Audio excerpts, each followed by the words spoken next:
Day 1 300 కోట్లు, రేపు 500 కోట్లు, ఎల్లుండి 800 కోట్లు, 4 రోజులుగా 1000 కోట్లు కలెక్ట్ చేస్తుంది మన కూలీ. రేటింగ్ 5కి 4.8 ఇవ్వచ్చు. అంత బాగుంది మూవీ.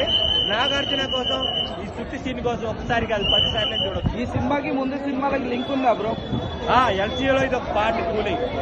19 మంది ఉంటారు, అందులో ఉపేంద్ర గారు కూడా ఒక పార్ట్. ఉపేంద్ర గారి మీద వేరే మూవీ చేయొచ్చేమని చెప్పడం చేస్తాను. ఆమిర్ ఖాన్ మీద మూవీ వచ్చే ఛాన్స్ ఉందా? ఇంకోటి ఆమిర్ ఖాన్ మీద ఉంటుందో ఉండదు చెప్పలేం, కానీ ఆయన ఒక మంచి రోల్ చేశాడు. ఆయనకి బాలీవుడ్ లో ఆయన పేరు మీద 60 కోట్లు వస్తాయని నేను అనుకుంటున్నాను. కలెక్షన్స్ కూడా పవర్ హౌస్ లాగా ఎక్కిపోతుంది, హౌస్ పైకి ఎక్కిపోద్ది. ఏది కలెక్షన్ హౌస్ పైకి ఎక్కిపోద్ది అంతే.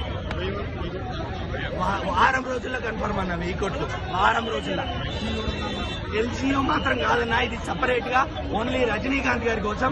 రజనీకాంత్ గారి కంటే నాగార్జున గారి కోసం, నాగార్జున గారి మీద ప్రేమతోనే తీసినట్టు అనిపిస్తుంది.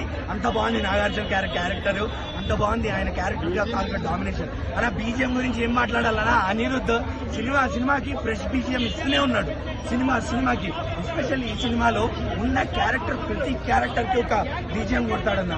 ప్రతి క్యారెక్టర్ కి ఒక బీజిఎం. మౌనికా సాంగ్, మళ్ళా చిట్టు సాంగ్, ఎక్కడ బీజిఎం రిపీట్ కాకుండా, ఎక్కడ సాంగ్ రిపీట్ కాకుండా, వేరే సినిమాలతో మనకి క్లబ్ కాకుండా, అసలు అనిరుద్ధ్ మామూలు వరకు కాదన్న. ఇచ్చి పడేసింది, అంతే ఇచ్చి పడేసింది.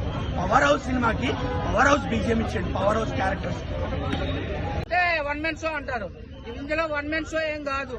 రజనీకాంత్ అవని, ఉపేంద్ర గారు అవని, నాగార్జున అవని, అమీర్ ఖాన్ అవని. అమీర్ ఖాన్ లాస్ట్ లో గూస్ బంప్స్ ఇచ్చారు, ముగ్గురికి మంచి ప్యారలల్ ఇచ్చారనమాట. చాలా బాగుంది సినిమా అయితే. బీజిఎం యాషం అన్న, ఫైట్స్ చూస్తుంటే మళ్ళీ నాకు భాష చూసినట్టు అనిపించింది అన్న. చాలా బాగుంది, భాష రీమేక్ చేసినట్లు అనిపించింది. అంత బాగున్నాయి ఫైట్స్. చాలా మంది ఎలివేషన్ తప్ప స్టోరీ లేదంటున్నారు. ఇదే నా మరి చెప్తున్నాను కదా నా, స్టోరీ లేదంటే ఈ రోజు 2 సినిమాలు రిలీజ్ అయ్యి వేరే సినిమాని హైలైట్ చేసుకోవడం కోసం ఒక సినిమాని తక్కువ చేస్తారు. మరి వాళ్ళకే వదిలేయాలన్నమాట. మిమ్మల్ని ఆడియో ఫంక్షన్ పిలిచి బురదలో నిల్చోబెట్టినా కూడా మీరు వాళ్ళకే సపోర్ట్ చేస్తారు.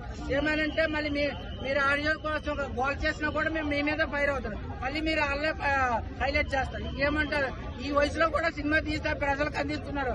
ప్రేక్షక ఆడియన్స్ కోసమే సినిమా తీస్తారు, ఆయన పైసల కోసం తీయలేదు. ఇట్లాంటి వ్యక్తిని ఆదరించకపోతే ఇంకెందుకు.